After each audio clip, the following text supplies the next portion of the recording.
சென்னை பூந்தமல்லி அருகே தனியார் கல்லூரி பேருந்து சாலையில் சென்ற 5 வாகனங்கள் மீது அடுத்தடுத்து மோதியதால் பரபரப்பு ஏற்பட்டுள்ளது. விபத்து குறித்தான கூடுதல் விவரங்களுடன் இணைகிறார் எமது செய்தியாளர் சதீஷ். சதீஷ், வணக்கம். இந்த விபத்திற்கான காரணம் என்னவாக சொல்லப்படுகிறது? மேலும் பேருந்தில் பயணித்தவர்களின் நிலை என்ன?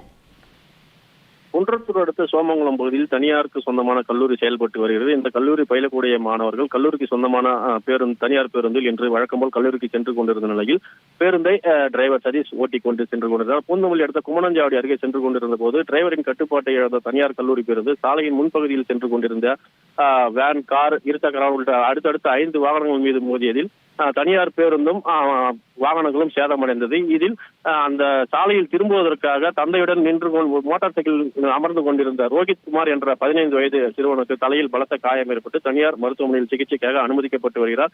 இந்த சம்பவம் குறித்து பூந்தமல்லி போக்குவரத்து போலீசார் சம்பவத்துக்கு விரைந்து சென்று சாலை விபத்தில் சிக்கிய வாகனங்களை அங்கிருந்து அப்புறப்படுத்தும் பணியில் ஈடுபட்டு தொடர்ந்து டிரைவரிடம் விசாரணை மேற்கொண்ட பொழுது அவர் வாகனத்தை இயக்கிய போது திடீரென அவருக்கு வலிப்பு ஏற்பட்டதாகவும் அதன் காரணமாக இந்த விபத்து நடந்ததாகவும் தெரிவிக்கப்பட்டது. தொடர்ந்து டிரைவர் குடிபோதையில் ஏதாவது இருந்தாரா அல்லது விபத்திற்கு வேறு ஏதேனும் காரணம் உள்ளதா என்ற கோணத்தில் தொடர்ந்து ஆவடி போக்குவரத்து புலனாய்வு போலீசார் விசாரணை மேற்கொண்டு வருகின்றனர்.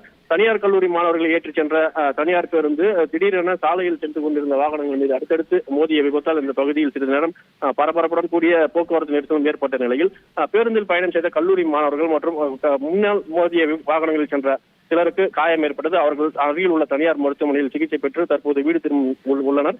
தொடர்ந்து இந்த விபத்திற்கான காரணம் குறித்து போலீசார் விசாரணை மேற்கொண்டு வருகின்றனர். இந்த சம்பவத்தால் அந்த பகுதியில் சிறிது நேரம் பரபரப்பு ஏற்பட்டது.